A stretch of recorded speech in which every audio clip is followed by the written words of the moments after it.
Hello, Lisa LaFlamme from CTV National News. This question also for the Bishop, either Bishop.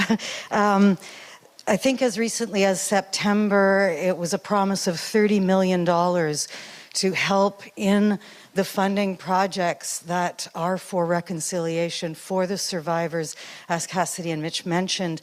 And I just wonder, as recently as December, there was not a penny seen. So where are we at on that front as far as the finances in that effort? As you say, it is a pledge to give the communities the money they need for these programs. And also a little more clarification, if we could, on the question of these documents. It's 2022. I mean, somebody knows where the documents are, and it seems strange to me that we're just learning today that none of them are in the Vatican archives, and I still don't really understand who's got the answer to that question. Alors, il y a deux questions. So there are two questions. So as for the records, the answer in the Vatican is there are no records in the archives about residential schools. Now, we know where some records are. We said religious communities who worked in the schools. Now, we know very well that these days and for the past few years, our sensitivity is much greater on the question. So there were years where there was no sensitivity on the question for the public opinion. So these records were maybe not very much considered. They are more now.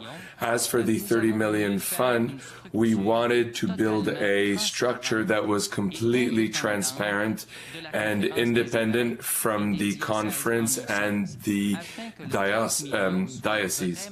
So the 30 million could really be there available with that structure to be available for projects. And there are right now, as we speak, a structure that is currently being built, a corporation. There are currently directors and administrators that were chosen. Within the directors, these are people who are from the indigenous population who have good experience with management and business and financial management. And there's also administrators who are destined to name or to find other administrators. So it's an independent structure. The 30 million is a commitment from the dioceses. Some of them are doing it from their own assets, and others are doing it from some donations from people, and we've calculated and we've come up with this number, maybe a little bit more, but it takes time because we do not want to repeat the mistake that there was during the first agreement. We really want a transparent structure that can show responsibility and accountability, and when projects are accepted, they will be agreed upon, particularly with indigenous populations and communities.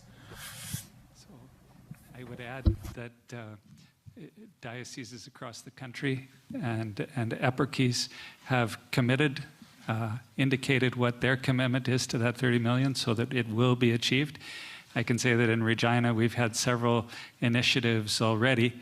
So we had an internet, a place to make internet donations. We had a pew collection. We have a capital campaign underway where we approached every contributor to the capital campaign asking if they would allocate part of that funding instead to this Truth and Reconciliation Fund. We have other funds that we've allocated that way. So we have already designated and have over $1.5 million.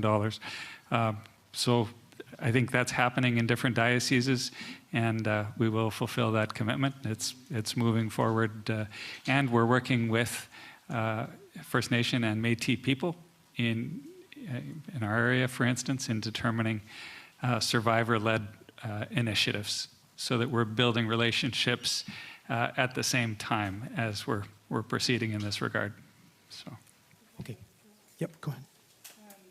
Thank you, and I'm going to be following up with Bishop Poisson to get the translation of these answers afterwards about where the records are, because I don't speak French, unfortunately. I do just want to say, I know the initiatives that the Canadian Conference of Catholic Bishops is undertaking, and they've launched the fundraiser to support reconciliation actions. But I do need to say that the parishioners in the diocese who themselves are individually donating to, that's an act of reconciliation for those individuals. And there's a much larger role for the Canadian Conference of Catholic Bishops to play in helping us advocate to the Pope and to the Vatican, one of the wealthiest states in this world. There should be no question why these funds have not been paid to our people yet.